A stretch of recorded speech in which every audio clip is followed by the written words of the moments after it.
बोटाच्या एका स्पर्शाने संबंध जगातील घडामोडी व दिग्गजांच्या प्रतिक्रिया पाहण्यासाठी राजमुद्रा न्यूज लाईव्ह हे ॲप डाउनलोड करा आणि आमच्या चॅनलला सबस्क्राईब करा.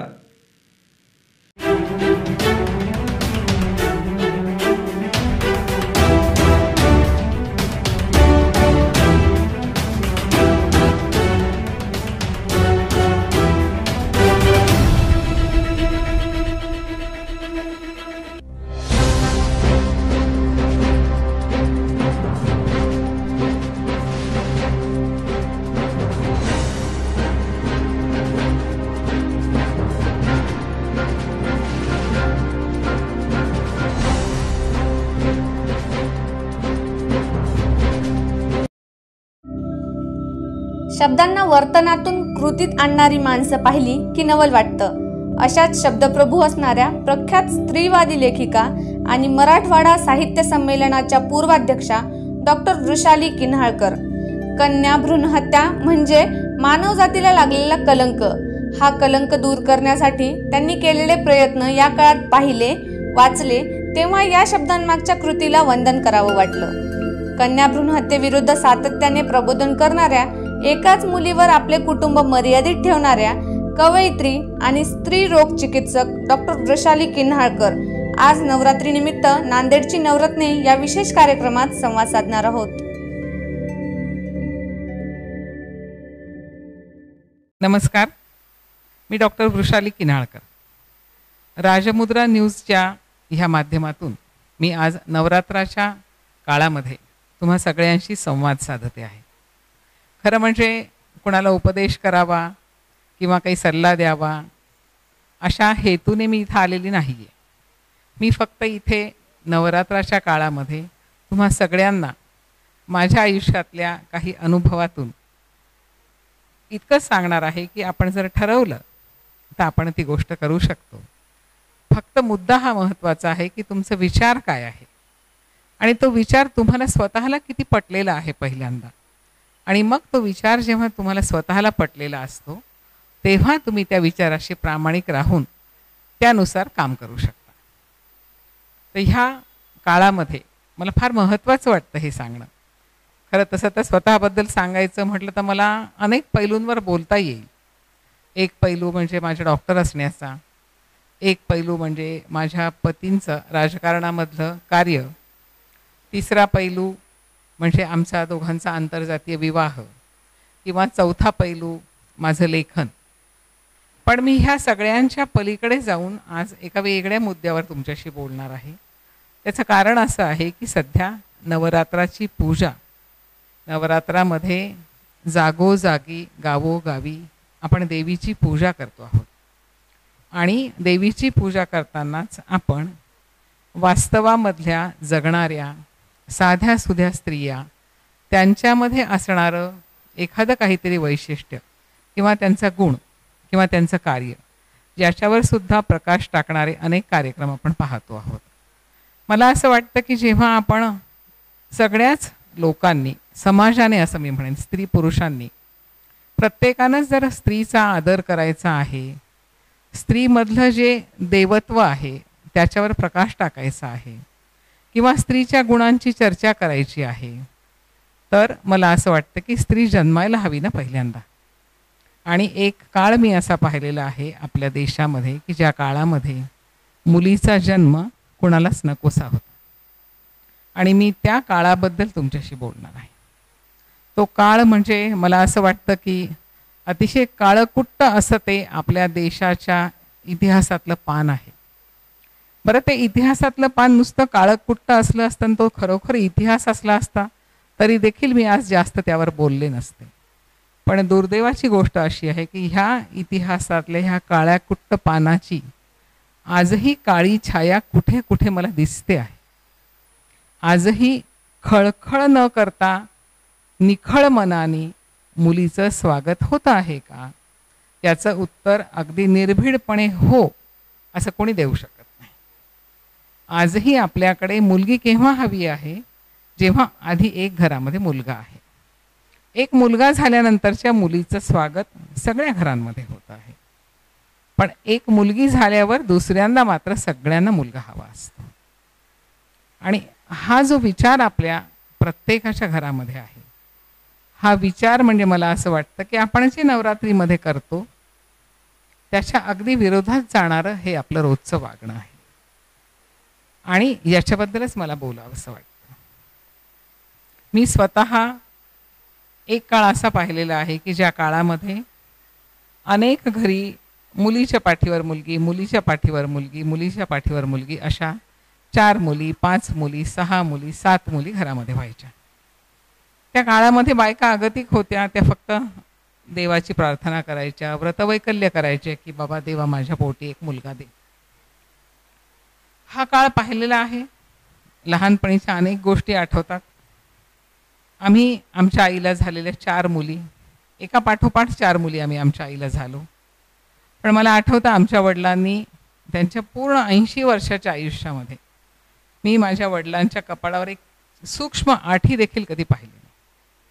कधीही आमच्या वडिलांनी आम्हाला तुम्ही मुली आहात सगळ्या म्हणून कधी आमचा दुस्वास केला नाही. आईने सुद्धा कधी दुस्वास केला नाही. पण आम्ही पाहिलेलं आहे की आमच्या आईला अनेक धार्मिक कार्यक्रमांमध्ये, उत्सवांमध्ये थोडंसं डावललं जायचं. त्यांना नको बाई, त्यांना सगळ्या मुलीच आहेत.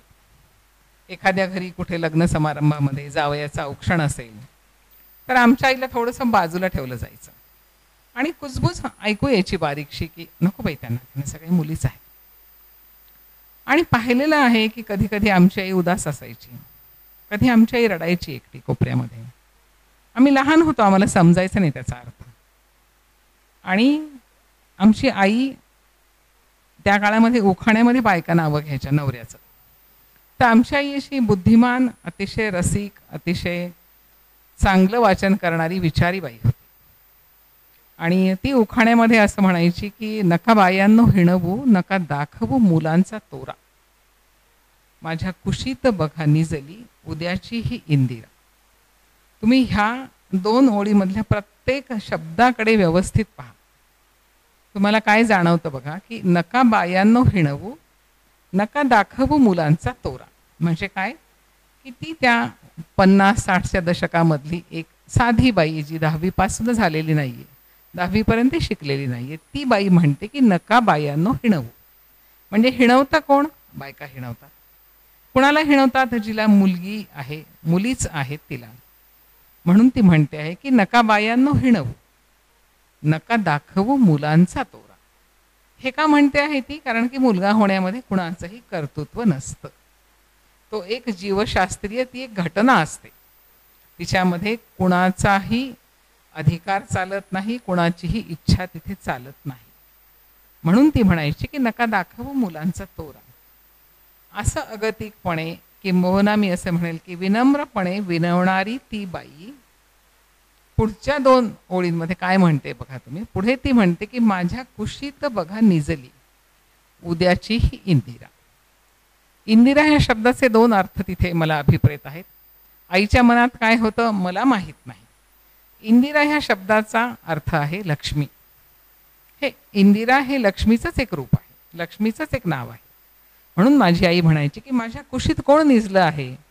आहेत मला 4 मुली, मला कल्पना आहे त्याची. माझ्या कुशीत निजलेली ही मुलगी ही उद्याची इंदिरा आहे.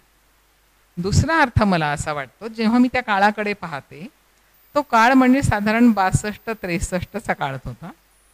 63ला माझी 4थी बहीण जन्मली. नंतरच्या काळात आलेल्या आईचे हे अनुभव असतील, जेव्हा 64, 65, 66 ह्या काळामध्ये इंदिरा गांधी हे एक असं व्यक्तिमत्व होतं की जे देशाच्या पातळीवर सगळीकडे चर्चेमध्ये असणारं नाव होतं. एक अत्यंत तडफदार, हुशार अशी ती एक नेहरूंची कन्या, की कुठल्याही स्त्रीला वाटावं की बाई मला मुलगी असली तर अशी तडफदार असावी, अशी तेजस्वी असावी. कदाचित त्याही अर्थाने इंदिरा शब्द तिने घेतला असेल, मला माहीत नाही. पण माझी आई जी 10वी सुद्धा नव्हती झालेली, ती बाई जी स्वतः कुठेही नोकरी करत नव्हती, अशी बाई जेव्हा इतक्या हिमतीने त्या काळामध्ये म्हणू शकते की माझ्या कुशीत बघा निजली उद्याची ही इंदिरा, हे जेव्हा मी पुन्हा पुन्हा विचार करून याच्यावर पुन्हा पुन्हा विचार करते, पुन्हा पुन्हा विचार करते आणि मी अचंबित होते की ही माझी आई इतकी हिमतीने कशी बोलत होती. मला अभिमान वाटतो त्याबाबत आईचा माझ्या.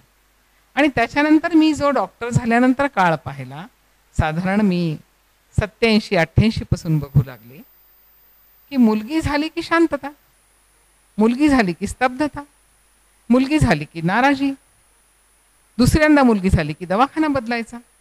यांच्या दवाखान्यात नको बाई, इथे मुलीच होतात. हे मी स्वतः अनुभवलेलं आहे. त्याच्यानंतर गर्भजल चिकित्सा झाली. गर्भातलं पाणी तपासून पाहून, मुलगा का मुलगी पाहून, मुलगी असेल तर तिला जन्मच नाकारायचा, तिला गर्भातच मृत्यू द्यायचा. हा प्रकार मी अनुभवला आणि मला वाईट वाटायला लागलं की पाणी या शब्दाचा दुसरा अर्थ जीवन आहे, पण गर्भातलं पाणी ते त्या कन्येला जीवन नाकारत होतं. किती दुर्दैवाची गोष्ट आहे बघा तुम्ही. ही गर्भजल चिकित्सा करायची, समजून घ्यायचं मुलगा आहे का मुलगी आहे, आणि मुलगी असेल तर तिला यमसदनी पाठवायचं. हा प्रकार आपल्या देशामध्ये गावोगावी झाला. मला सतत ते मनामध्ये दुःख व्हायचं की गर्भजल ते पाणी आहे, ते पाणी त्या बाळाला सुरक्षित ठेवत असतं, पण ते पाणीच, ज्याला दुसरा अर्थ जीवन आहे, ते पाणीच त्या मुलीसाठी अक्षरशः आपण ज्याला म्हणू की तिला आयुष्य नाकारणारं ठरलं. म्हणजे ते एक हत्यार ठरलं की जे तिचा जीव घेत होतं. म्हणजे पाणीच जीव घेणं हत्याराचं रूप त्या पाण्याने घेतलं. किती विदारक गोष्ट आहे बघा तुम्ही. हे मला वाईट वाटत असतानाच आणखीन धक्का बसायला लागला सोनोग्राफी आल्यानंतर. वास्तविक सोनोग्राफी ह्या मशीनमुळं कित्येक फायदे झालेले आहेत. कित्येक रोगांचं निदान करता येत आहे, लवकर निदान करता येत आहे, माणसाचा जीव वाचतो आहे. मी माणूस शब्द वापरते आहे मुद्दाम, स्त्री किंवा पुरुष म्हणत नाही आहे मी. आपण सगळी माणसं आहोत. माणसांचे रोग, माणसांचे अवयव, माणसांची शरीर रचना, माणसांच्या रोगांचे विविध नमुने समजू लागले आणि सोनोग्राफी हे यंत्र तुमच्या माझ्यासाठी वरदान ठरलं. पण ह्याच सोनोग्राफीमध्ये गर्भाचं लिंगसुद्धा समजत होतं आणि हेच नेमकं गर्भजलासारखं मारक काम करू लागलं.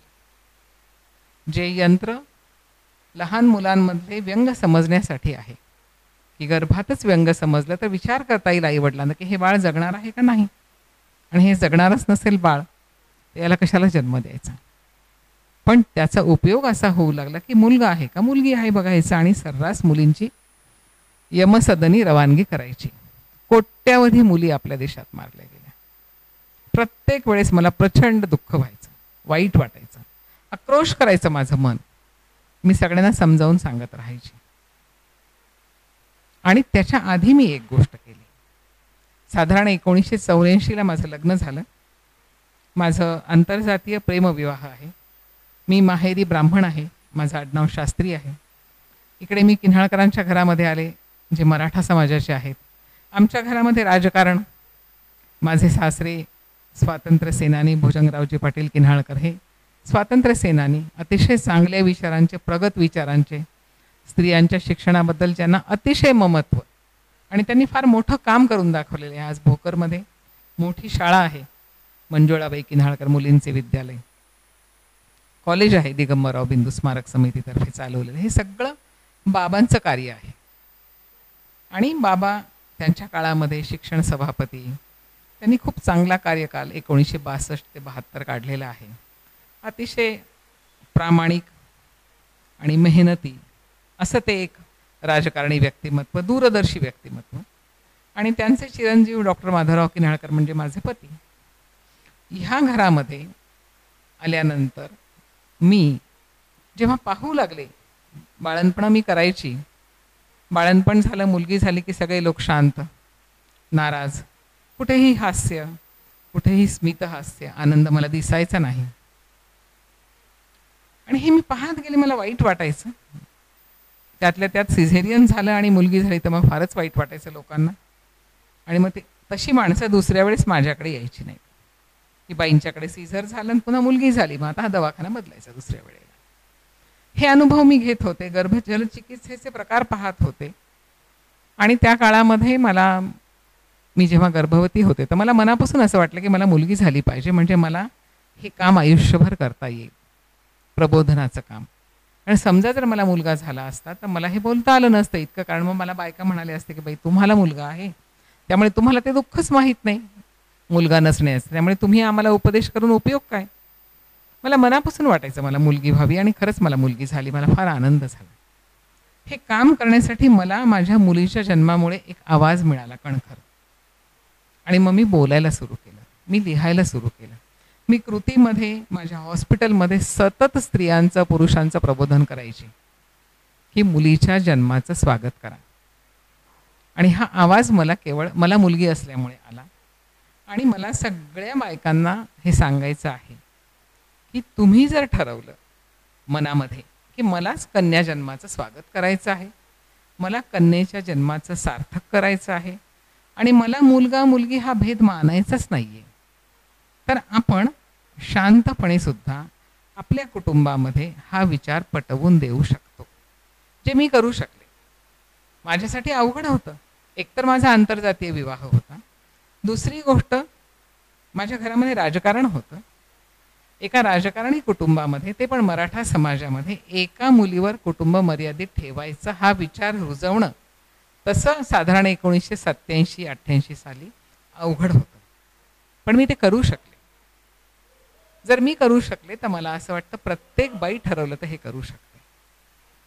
आपण कुठल्या मुद्द्यावर आपण कणखर राहायचं, तो मुद्दा ठरवताना आपण 10 वेळेस विचार करायचा की हा मुद्दा काय आहे, हा विचार काय आहे, हा विचार काय देतो आहे. मी स्वतः असा खूप विचार केला.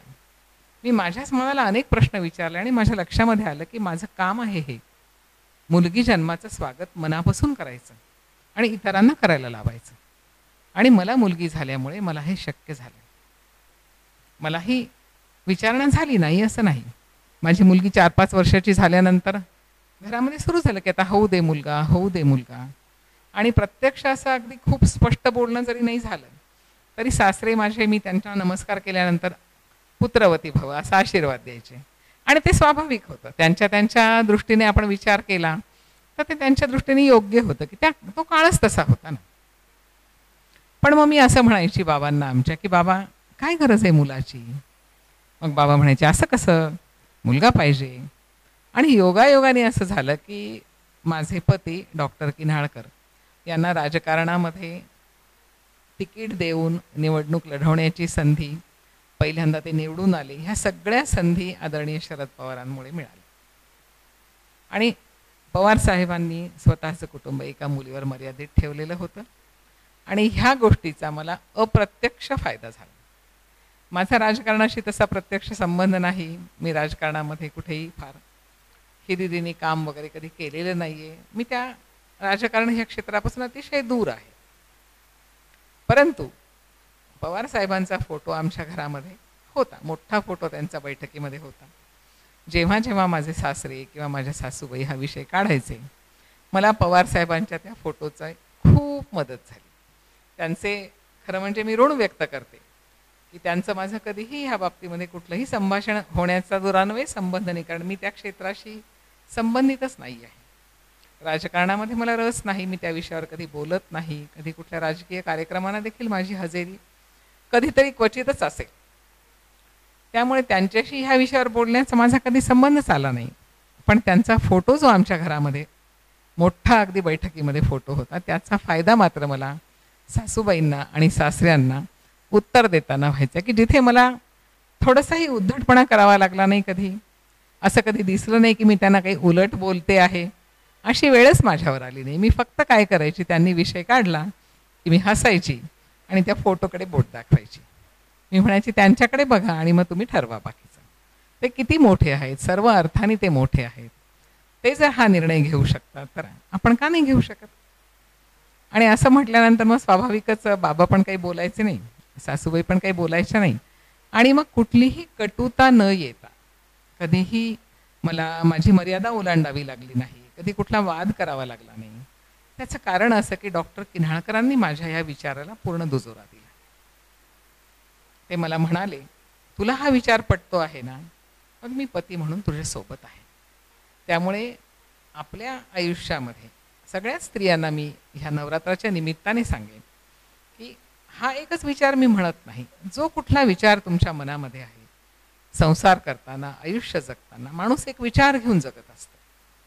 तो विचार घेऊन जगताना पहिल्यांदा तो विचार आपल्या मनात रुजवताना आपणच 10 वेळेस विचार करायचा की मी जो विचार करते आहे तो योग्य आहे का. आणि जर तो योग्य आहे असं तुमच्या मनाने ग्वाही दिली तर मग तो विचार तुम्ही कुठलाही वाद न करता, कधीही तुमची मर्यादा न ओलांडता, औद्धत्य न येऊ देता, शब्दांमध्ये कटुता न येऊ देता आणि तुमच्या नात्यांमध्ये दुरावा न येऊ देता तुम्ही तो विचार अंमलात आणू शकता. कारण प्रत्येक चांगल्या विचाराच्या पाठीशी एक शक्ती असते. त्याला तुम्ही निर्मिक म्हणा, त्याला तुम्ही परमेश्वर म्हणा, त्याला तुम्ही देवी म्हणा, नियती म्हणा, पण एक शक्ती असते तुमच्या पाठीशी जर तुम्ही तुमच्या विचाराशी प्रामाणिक असाल तर. आणि म्हणून मला असं वाटतं की इतर विषयांवर खूप बोलण्यासारखं आहे. मी माझ्या कवितांवर बोलू शकेन, मी माझ्या साहित्यावर बोलू शकेन, किंवा मी डॉक्टर असून मी लेखन का करते, कशी करू लागले याच्यावर बोलू शकेन. परंतु मला आज असं वाटतं की नवरात्राच्या पार्श्वभूमीवर जेव्हा मी तुमच्याशी बोलते आहे सगळ्यांशी, तर मला असं वाटतं की नवरात्र म्हणजे काय, देवीचा उत्सव, देवीची पूजा. आणि मग ह्या जागोजागी दिसणाऱ्या ह्या ज्या स्त्रिया आहेत त्या प्रत्येक स्त्रीमध्ये देवी आहे, प्रत्येक पुरुषामध्ये देवत्व आहे. पण आपल्याला त्या देवत्वाचा अंश दिसण्यासाठी आपल्याला स्वतःला आतमध्ये आपल्या देवत्वाला जागं करावं लागतं. पहिल्यांदा आपल्या मराठीमध्ये एक म्हण आहे की कावीळ झालेलं सगळं जग पिवळं दिसतं. तसं आहे, तुम्ही जर सकारात्मक विचार तुमच्या हृदयामध्ये घेऊन जर तुम्ही वागत असाल तर तुम्हाला देखील समोरच्या माणसामधलं जे उत्तम आहे, जे उदात्त आहे, जे सत्य आहे, जे सकारात्मक आहे त्याचं नक्की दर्शन होईल.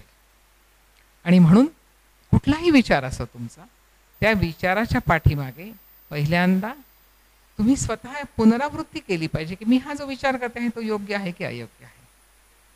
आणि म्हणून मग समाजामध्ये असणाऱ्या स्त्री पुरुषांच्या आतमध्ये असणारं जे देवत्व आहे त्या देवत्वाला जर आपल्याला स्पर्श करायचा असेल तर आपला विचार आपण अतिशय शुद्ध स्वरूपामध्ये समोर मांडला पाहिजे. मी हे काम आजपर्यंत केलं. मी स्त्री जन्माचं स्वागत करा यावर खूप लिहिलं, खूप बोलले, अनेक भाषणं, जवळपास 700पर्यंत संख्या गेली असेल माझ्या भाषणांची. इतकी भाषणं केली. कृतीमध्ये रोज माझ्या हॉस्पिटलमध्ये मी प्रत्येक व्यक्तीला हेच सांगत असते, बाळ झालं आहे त्या बाळाचं स्वागत करा, त्या नव्या जीवाचं स्वागत करा. मुलगा आहे का मुलगी आहे हे बघू नका. पण दुर्दैव असं आहे की बाळंतपण झालं की लोक हेच विचारतात काय झालं.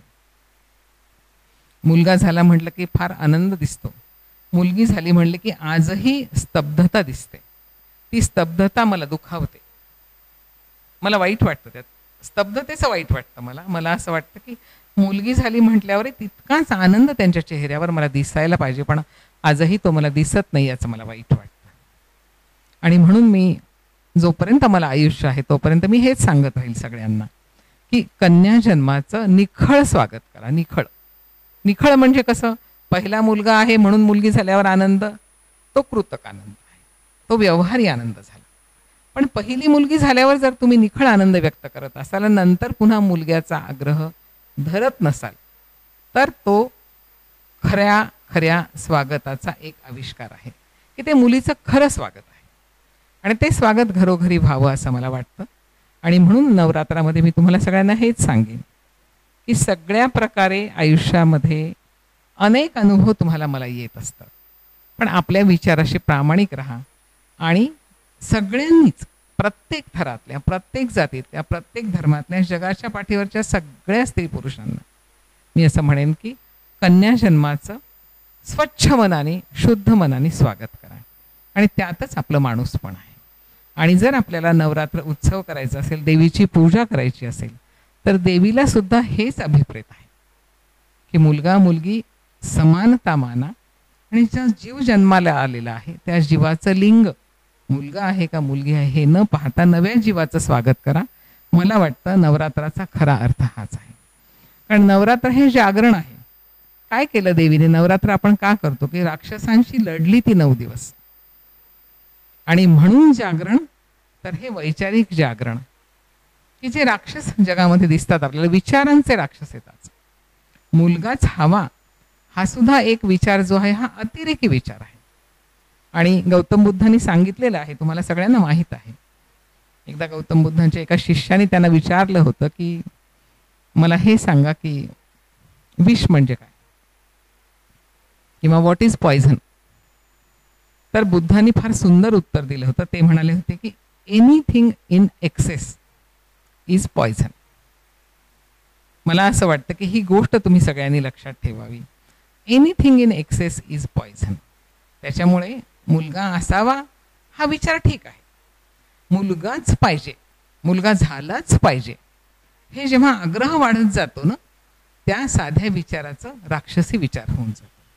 आणि मग ही भूमिका कधीतरी आपलं मन घेतं की मुलगी असेल तर तिला मारून टाकू गर्भामध्येच, पण मुलगा होऊ देऊ पुढच्या वेळेस.